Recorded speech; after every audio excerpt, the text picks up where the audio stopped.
Investment in securities market are subject to market risk. Read all the related documents carefully before investing. नमस्कार दोस्तों, मैं Umesh Sharma chart analysis channel पे आपका हार्दिक स्वागत करता हूं। सबसे पहले बात करेंगे निफ्टी बैंक निफ्टी की, और निफ्टी बैंक निफ्टी में आज एक बड़ी तेजी देखने को मिली है और जो कि एक्सपेक्टेड थी। लास्ट वीक की वीडियोस में भी हमने बताया था कि भाई निफ्टी बैंक निफ्टी में आने वाले ट्रेडिंग सेशन में अपमूव देखने को मिलेगा। और इसके अलावा हमने आपको एक स्टॉक रिकमेंड किया था जिसका नाम था रिलायंस, और रिलायंस बताया था कि रिलायंस में एक बड़ी तेजी आने वाली है और मैं 2-3 वीडियोस में वो कवर भी किया था। और अगर आज रिलायंस को देखें तो रिलायंस में 3.5% की तेजी देखने को मिली है।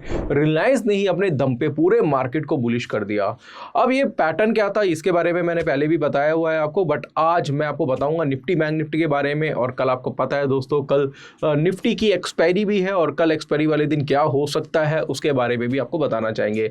तो लेवल्स के बारे में भी दोस्तों डिस्कस करेंगे। तो वीडियो आज की काफी इंटरेस्टिंग है, शुरू से लेके आखिर तक जरूर देखिएगा। चैनल को सब्सक्राइब नहीं कराया तो चैनल को सब्सक्राइब कर लीजिएगा। तो सबसे पहले आप मेरे सामने देख रहे हैं निफ्टी का ही चार्ट, और निफ्टी का यहाँ पे मैंने अवर्ली चार्ट ओपन किया हुआ है। और अवर्ली चार्ट के हिसाब से अगर आप देखें तो निफ्टी में एक रेजिस्टेंस है दोस्तों जो यहाँ पे बना हुआ दिखाई दे रहा है। ये एक निफ्टी का रेजिस्टेंस है। बाजार जो है रेजिस्टेंस लेवल के ऊपर ही काम करा रहा है। अगर आप देखेंगे तो ये का रेजिस्टेंस है। काफी लोगों का मैसेज भी आ रहा था कि क्या ये हेड एंड शोल्डर पैटर्न भी हो सकता है। हाँ दोस्तों, इसको आप हेड एंड शोल्डर पैटर्न भी एक तरीके से मान सकते हैं। ये लेफ्ट शोल्डर हो गया, ये हेड हो गया, और ये हो गया आपका जी राइट शोल्डर। तो राइट शोल्डर हेड और लेफ्ट शोल्डर के साथ साथ अगर आप देखेंगे तो ये आपकी हुई है एक नेकलाइन। नेकलाइन बेसिकली क्या होता है, एक रेजिस्टेंस एरिया को बोला जाता है। ये इन्वर्टेड हेड एंड शोल्डर है। तो इन्वर्टेड हेड एंड शोल्डर में जो नेकलाइन होती है वो एक रेजिस्टेंस को बोला जाता है। और नॉर्मली जब हेड एंड शोल्डर पैटर्न होता है तो हेड एंड शोल्डर पैटर्न में उसमें जो नेकलाइन होती है वो सपोर्ट लेवल को बोला जाता है। अब देखा जाए तो नेकलाइन का ब्रेकआउट हमें यहाँ पे देखने को मिला है। और कल अगर एक बुलिश कैंडल बनती है और बुलिश कैंडल इस तरीके की अगर आपको देखने को मिलती है, और कल अगर 22,150 160 के ऊपर बाजार जाता है तो आपको एक बड़ी तेजी बाजार में देखने को मिलेगी। फिर भी मैं दोस्तों आपको लेवल बताना चाहूँगा 22,180 का जो एक रेजिस्टेंस लेवल है, इसका एक बहुत ही इंपॉर्टेंट है। 22,180 का जो लेवल अगर ब्रेक होता है तो आपको आने वाले ट्रेडिंग सेशन में मुझे लग रहा है 22,400 से 500 के रेट्स भी आपको निफ्टी में देखने को मिल सकते हैं। तो ध्यान रखिएगा दोस्तों, कल एक बहुत इंपॉर्टेंट लेवल है 22,180। इसके ऊपर आपको एक बड़ी तेजी बाजार में देखने को मिल सकती है। तो जो हेड एंड शोल्डर पैटर्न है मुझे लग रहा है कल के दिन अच्छा खासा काम कर सकते हैं। वहीं पे इसका अगर मैं 15 मिनट का चार्ट लगाऊं तो 15 मिनट के चार्ट पे भी कुछ इसी तरीके का पैटर्न दिखाई दे रहा है। और अगर 1 डे का चार्ट लगाऊंगा तो 1 डे के चार्ट पे अगर आप देखेंगे तो 1 डे के चार्ट में आपको भी एक रेजिस्टेंस आपको डेली चार्ट पे दिखाई दे रहा है, बनता हुआ दिखाई दे रहा है। और आज का जो हाई है वो काफ़ी ज़्यादा इंपॉर्टेंट है, जो कि 192 के आसपास का है। और अगर आज का हाई कल के दिन ब्रेक होता है तो यानी कि जो 22,190 के जो लेवल्स मैं आपको बता रहा हूँ वो अगर ब्रेक होते हैं बुलिश कैंडल के साथ, कल एक तेजी अगर इसमें दिखाई देती है, बुलिश कैंडल बनती है इसमें, तो फिर आपको जो नेक्स्ट लेवल है वो सीधा 22,500 के आसपास के दिखाई देंगे।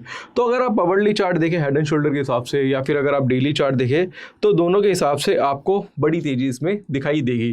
तो मेरे हिसाब से कल निफ्टी में थोड़ी अपनी पैनी नजर बना के रखिएगा। तो दोस्तों अगर बाजार बुलिश रहता है तो कल का जो पूरा दिन होगा, कल का जो एक्सपायरी वाला दिन होगा वो आपके लिए भी हरा हो सकता है। कहने का मतलब है अगर बाजार कल थोड़ा बुलिश ओपन होता है, ट्रेड अगर आप बनाते हैं, तो अगर आप ट्रेड के साथ रहते हैं, अगर आप ट्रेड को फॉलो करते हैं आखिरी तक, तो कल का दिन एक अच्छा दिन हो सकता है जिसमें आपको बाय अपॉर्चुनिटी के साथ साथ अच्छा खासी इनकम भी हो सकती है। हालांकि दोस्तों बोलना चाहूँगा कि मैं कोई टिप वगैरह नहीं दे रहा और ना मैं किसी टिप या पैसे की गारंटी आपको दे रहा हूँ, बट आपको बताना चाहूँगा कि अगर आप ट्रेंड के साथ रहते हैं तो आप अच्छा खासा पैसा भी बना सकते हैं। क्योंकि बाजार में बोला जाता है ट्रेंड इज़ योर फ्रेंड। अगर ट्रेंड के साथ अगर आप जुड़ते हैं, जैसे आपको लग रहा है कि भाई हेड एंड शोल्डर पैटर्न बना है, डेली चार्ट पर भी ब्रेकआउट है और आपने पोजीशन भी सही बनाई हुई है, बाई की पोजीशन आपने बनाई हुई है, आपने कॉल ली हुई है, तो उसको कोशिश करिए रोकने की। उसके लिए आप सुपर ट्रेंड वगैरह का यूज़ कर सकते हैं। सुपर ट्रेंड के ऊपर हमने वीडियोस भी बनाई हैं कि कैसे आप सुपर ट्रेंड का यूज़ करके आप ट्रेड तो बनाएंगे पैटर्न के अकॉर्डिंगली, बट एग्जिट जो होंगे वो सुपर ट्रेंड के अकॉर्डिंगली होंगे, तो उससे भी आपका बड़ा पैसा बन सकता है। अब यहाँ पे दोस्तों निफ्टी के साथ साथ मैं डायरेक्टली बात करूँगा बैंक निफ्टी की। तो बैंक निफ्टी में आज भी तेजी देखने को मिली है 185 पॉइंट्स की। और बैंक निफ्टी के बारे में ऑलरेडी पहले भी हमने कई बार बताया हुआ कि आने वाले ट्रेडिंग सेशन में तेजी ही देखने को मिलेगी। उसके कुछ लेवल्स थे जो हमने लास्ट की वीडियोस में भी ऑलरेडी कवर किए थे। लेवल्स क्या थे वो मैं आपको बता देता हूँ कि लास्ट वीक हमने बताया था कि भैया जो बैंक निफ्टी है, तो बैंक निफ्टी में ये एक रेजिस्टेंस लेवल है, बाजार बार बार रेजिस्टेंस को ब्रेक कर रहा है। और अगर आप देखेंगे तो लगातार क्लोजिंग भी जो हो रही है वो डायरेक्टली इसकी रेजिस्टेंस लेवल के ऊपर हो रही है। तो मुझे लगता है कि बाजार जो है एग्जैक्टली हम अगर आप बात करें तो ये हो जाएगी जिसका रेजिस्टेंस, और रेजिस्टेंस के साथ साथ अगर आप देखेंगे तो एक ट्रायंगल पैटर्न भी फॉर्म हो रहा है। तो डबल कंफर्मेशंस आपको बैंक निफ्टी में देखने को मिलेगी। और रेजिस्टेंस तो ब्रेक करा है इसने, बाकी ट्रायंगल का भी ब्रेकआउट दिया है। तो मुझे लग रहा है नेक्स्ट ट्रेडिंग सेशन में आपको, यानी कि आने वाले ट्रेडिंग सेशन में 47,200 के जो भाव है, जो कि हम पहले से ही बता रहे हैं, इससे पहले भी फ्राइडे को भी वीडियोस में हमने बताया था, 47,200 के जो लेवल्स हैं बहुत जल्दी आपको आने वाले ट्रेडिंग सेशन में दिखाई देंगे। तो बैंक निफ्टी में भी अपनी पैनी नज़र बना के रखिएगा। इसके अलावा हम बात करेंगे दोस्तों रिलायंस की। रिलायंस में आज एक बड़ी तेज़ी देखने को मिली है, और रिलायंस में तेज़ी का कारण क्या था वो हमने आपको बताया था। अगर आपने भी रिलायंस में पैसा बनाया है तो नीचे कॉमेंट बॉक्स में कॉमेंट जरूर करिएगा। रिलायंस में एक्चुअल में देखने को क्या मिला था वो मैं आपको बता देता हूँ कि रिलायंस में अगर आप देखेंगे तो मैंने बताया भी था कि रिलायंस में एक यहाँ पे पैटर्न बना हुआ है, देखा पैटर्न बना हुआ था, और ये जो पैटर्न था एक आप बोल सकते हैं कि रेजिस्टेंस लेवल था, और रेजिस्टेंस लेवल के ऊपर बाजार ने चीज़ ही दिखाई थी, और यहाँ पे इसने रीटेस्ट करा था। जब रीटेस्ट के बाद बाजार यहाँ पे ट्रेड करा रहा था तब हमने बताया था कि भाई अब यहाँ पे आप एंट्री ले सकते हो। रीटेस्ट पे जो एंट्री होती है वो बहुत ही धमाकेदार होती है, और टारगेट इसमें हमने 3,000 के आसपास के दिए थे, तो ऑलमोस्ट 3,000 का टारगेट आ गया, और वो भी बहुत ही कम समय में। तो जिन ने रिलायंस में ट्रेड करके पैसा बनाया नीचे कॉमेंट बॉक्स में कॉमेंट जरूर करिएगा। साथ साथ दोस्तों को कहना चाहूँगा कि हमारा टेलीग्राम चैनल है, अगर आपने अभी तक ज्वाइन नहीं करा तो ज्वाइन कर लीजिएगा। ये हमारा टेलीग्राम चैनल है, जिसमें टेलीग्राम चैनल पे हम जो भी लेटेस्ट इन्फॉर्मेशन होती है, जो भी स्टॉक में कोई पैटर्न बनता है, कुछ भी किसी भी तरीके का, उसकी फोटो क्लिक करके हम यहाँ पे पोस्ट कर देते हैं। तो टेलीग्राम चैनल दोस्तों इसको ज्वाइन करना मत भूलिएगा। इसके अलावा दोस्तों आपको कहना चाहूँगा कि अगर आप सीखने के लिए इंटरेस्टेड है, वैसे टेलीग्राम चैनल का लिंक डिस्क्रिप्शन में मिलेगा, उसके थ्रू ही ज्वाइन करना। अगर आप सीखने के लिए इंटरेस्टेड हैं तो सीखने के लिए क्या कर सकते हैं, हमारा कोर्स है टेक्निकल एनालिसिस का, जो कि 7,999 का है, जिसमें 28 वीडियोज़ है, 10 आवर्स का कोर्स है, जिसमें candlestick, chart pattern, indicator, Dow theory, LED wick theory, time frame का combination, demand supply, psychology, price action बहुत ही ज़्यादा डिटेल में सिखाया जाता है।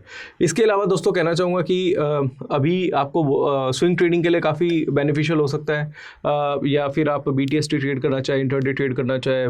इसके अलावा आप जैसे शॉर्ट टर्म में जैसे होते हैं ना कि चर्निंग करते हैं इंटरडे के लिए, थोड़े थोड़े पैसा कमाना चाहते हैं बाजार में, तो उसके हिसाब से भी कुछ स्ट्रेटजीज इसमें है, उसका यूज़ कर सकते हैं। इसके अलावा आपको बोलना चाहूँगा कि इसमें कैंडलस्टिक, चार्ट पैटर्न, बहुत सारी वो वाला स्ट्रेटजीज़ हैं, वो काफ़ी ज़्यादा सिखाई हुई हैं। तो स्क्रीन पे एक नंबर दिख रहा होगा, उस पर कॉन्टैक्ट करिए, तो ऐप का लिंक भी डिस्क्रिप्शन पे, उसके थ्रू भी आप हमारा कोर्स ज्वाइन कर सकते हैं। इसके अलावा हमारा टेक्निकल एनालिसिस प्लस ऑप्शन का कॉम्बो कोर्स भी अवेलेबल है, और टेक्निकल एनालिसिस का भी यानी कि ऑप्शन का एक इंडिविजुअल कोर्स भी है, जो कि आप ले सकते हैं। तो कहना चाहूँगा दोस्तों आज की वीडियो में मैंने आपको कल की एक्सपायरी वाले दिन के बारे में बताया कि कल की एक्सपायरी वाले दिन क्या हो सकता है, निफ्टी किस तरीके से ट्रेड करा सकता है। इसके साथ साथ अगर जो रजिस्टेंस ऑलरेडी ब्रेकआउट हुए हैं, ब्रेकआउट देखने को मिले हैं, जैसे आप डेली चार्ट पे देखेंगे, आवरली चार्ट पे देखेंगे, बट थोड़ा सा ना ट्रेंड को फॉलो करना सीखना पड़ेगा आपको। अगर आपका ट्रेंड आपके दिशा में जा रहा है तो उसके हिसाब से आप कोई भी इंडिकेटर का यूज़ करिए। जैसे मैं सुपर ट्रेंड का यूज़ करता हूँ, तो सुपर ट्रेंड का यूज़ करके भी आप उसके अकॉर्डिंगली प्रॉफिट को राइट कर सकते हैं। तो होता क्या है कि आप जब मैं ये नहीं कह रहा कि कल एक्सपायरी वाला दिन है, बट इसका मतलब ये नहीं है कि कल की एक्सपायरी पे काम करें, आप नेक्स्ट एक्सपायरी पे भी काम कर सकते हैं। थोड़ा प्रीमियम आपको महंगा पड़ेगा, बट दोस्तों फिर आप राइड करने के लिए भी बेटर रहेगा, क्योंकि टारगेट जो है वो बड़े हैं। अब वो बड़े टारगेट्स हैं, वो कल के दिन तो अचीव नहीं होंगे, वो नेक्स्ट वीक के लिए अचीव हो सकते हैं। तो उसके लिए बेनिफिट आपके ये रहेगा कि अगर आप नेक्स्ट एक्सपायरी चुनते हैं तो वो आपके लिए ज़्यादा बेनिफिशियल रहेगी, क्योंकि टाइम आपको ज़्यादा मिल गया, और प्रीमियम आपको थोड़ा ज़्यादा पे करना पड़ रहा है। कोई बात नहीं, क्वांटिटी थोड़ी कम ले लो, बट पैसा आप ज़्यादा कमा सकते हो उसके अकॉर्डिंगली, उस स्ट्रेटजी के अकॉर्डिंगली। तो आशा करूँगा आज की वीडियो आपको पसंद आई होगी। वीडियो पसंद आती है तो लाइक करें, शेयर करें, चैनल को सब्सक्राइब करें। आज के लिए बस इतना ही, धन्यवाद।